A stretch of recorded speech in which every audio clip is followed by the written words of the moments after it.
If you're trying to sell your art by using social media to channel potential buyers to your website or other place that you're selling your work, there are a lot of options to consider, and there's a lot of things that will waste your time. I know this personally because I'm a full-time artist. I've been selling my work online and in person for the last 10 years. So I've learned a lot during this time, and I want to share some of that with you here today. So in this video, we're going to discuss the best and the worst social media platforms for selling your art. We're going to start out with the worst ones. Now, it doesn't mean that all of these are bad. If you have a lot of followers on a particular platform, then that's where you want to go all in when it comes to your time. But if you're starting out fresh and you don't have very many followers on any of the platforms, then these are the ones that you probably want to start working on last. And the first one is X. Now, this is not a visual first platform. Typically, people are writing posts on there, or tweets as they used to be called. I'm not sure what they're called these days, but people are writing messages on there. They're text-based. And then to get the algorithm to really push out your content, you have to get people talking and create a conversation. And even though X does allow you to post videos and images, it doesn't necessarily favor those when it comes to pushing the content out to potential new viewers or new audience members. And because of this, I think it can be a lot of extra busy work for an artist to come up with the text-based posts and try to get people to have conversations and be continuing the conversations on there with people just to get them to purchase art on your website when there are better platforms for this purpose. Next is Pinterest. Now, you would think that Pinterest would be amazing for artists, but my experience is that a lot of people who are surfing and browsing Pinterest, they're DIYers. They're looking for items that they could potentially make themselves. They want to do crafting projects, how-to guides. Things like that go over really well on Pinterest.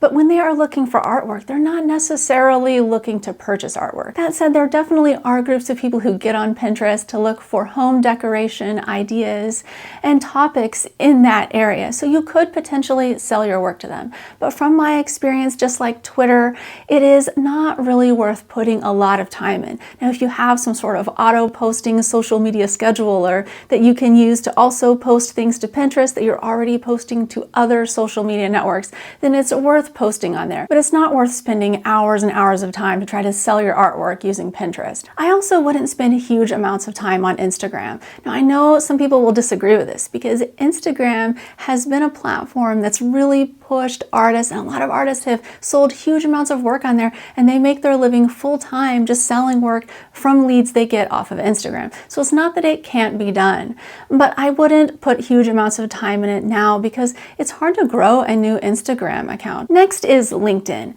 LinkedIn can be amazing if you are a B2B company, so if you are selling something to businesses, but if you are a private artist trying to find buyers, although a lot of the people on LinkedIn obviously have professional jobs and they may have the income to purchase a large priced piece of work, they're not often shopping for things on LinkedIn. So you have to think about buyer psychology a little bit. And from my experience, I've been able to sell really well when I'm trying to sell wholesale to businesses through LinkedIn, but selling private sales to customers have been a little sparse. And so I don't think LinkedIn is something to spend a huge amount of time on unless you are trying to push a wholesale aspect of your business. Next is TikTok. Now, you would think TikTok should be amazing. There are so many artists on there, and you hear how they're selling all these things using their TikTok shop because you can sell natively on the platform. You don't even have to have your own website, which is awesome. But the problem is that if you're not good at making TikToks and getting young people to want to watch those TikToks,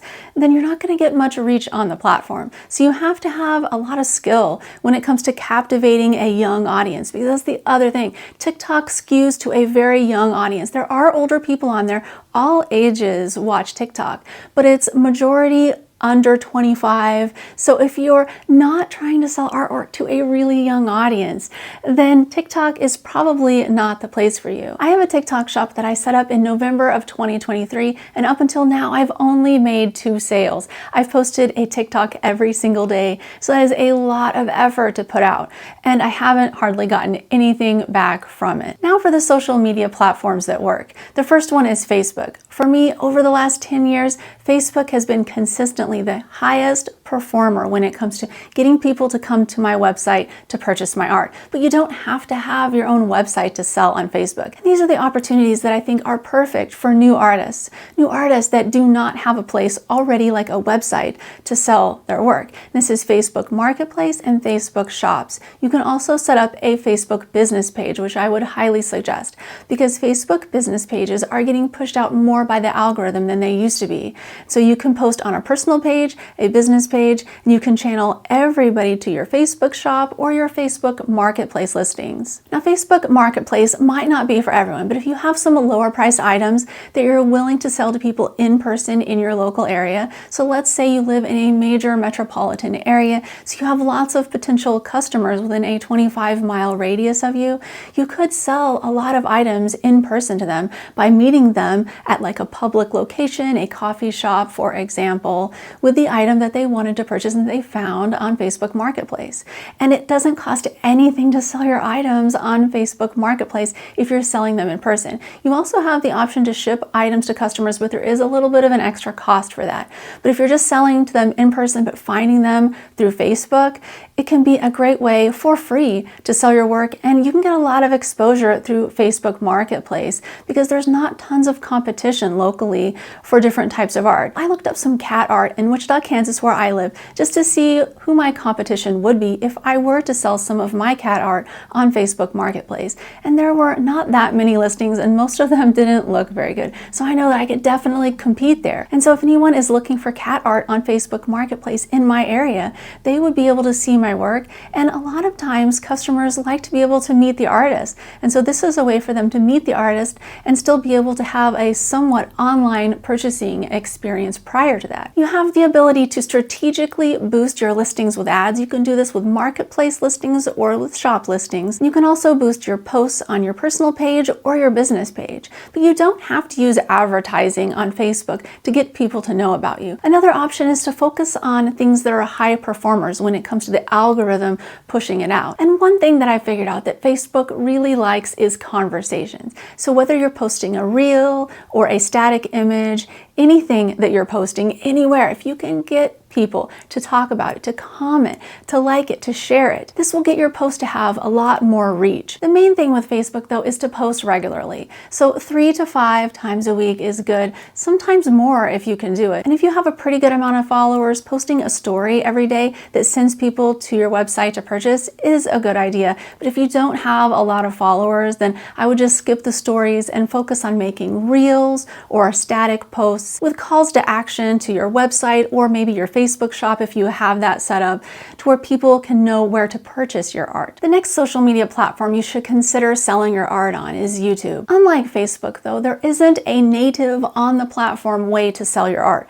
So if you're going to use YouTube to sell your work, you need to have somewhere else like a website or an Etsy shop or even your Facebook shop, but you need to have somewhere else that your artwork is available for sale online. Because what you'll do is you'll create videos, either vertical videos or long form horizontal videos like this one you're watching right now.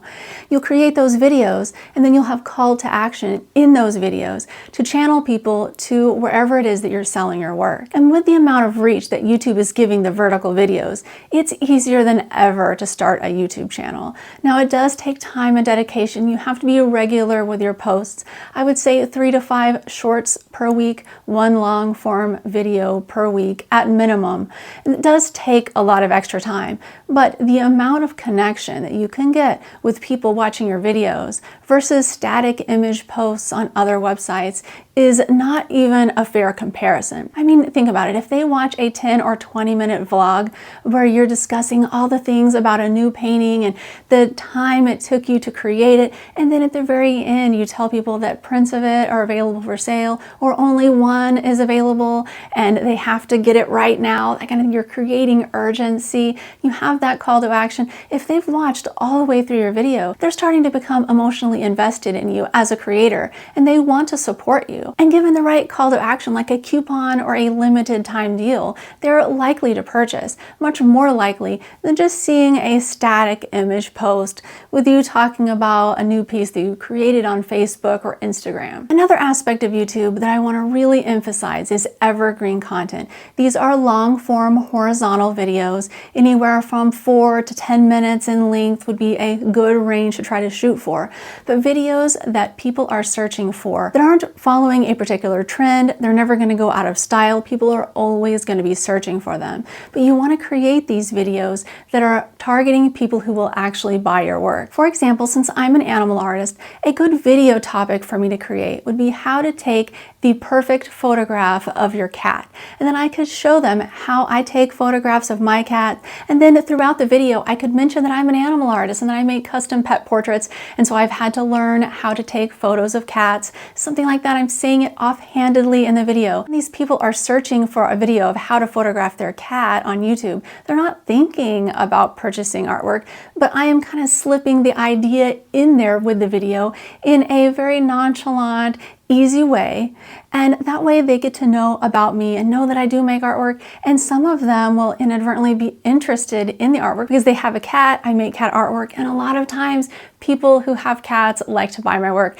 So I know that, so making that video about how to photograph your cat would be a great choice for me as an artist. The main idea here is that a video on this topic would get me in front of my target market, and that's what's most important. If you're making evergreen content, you want to get your face and video and artwork in front of the right people, not the wrong people.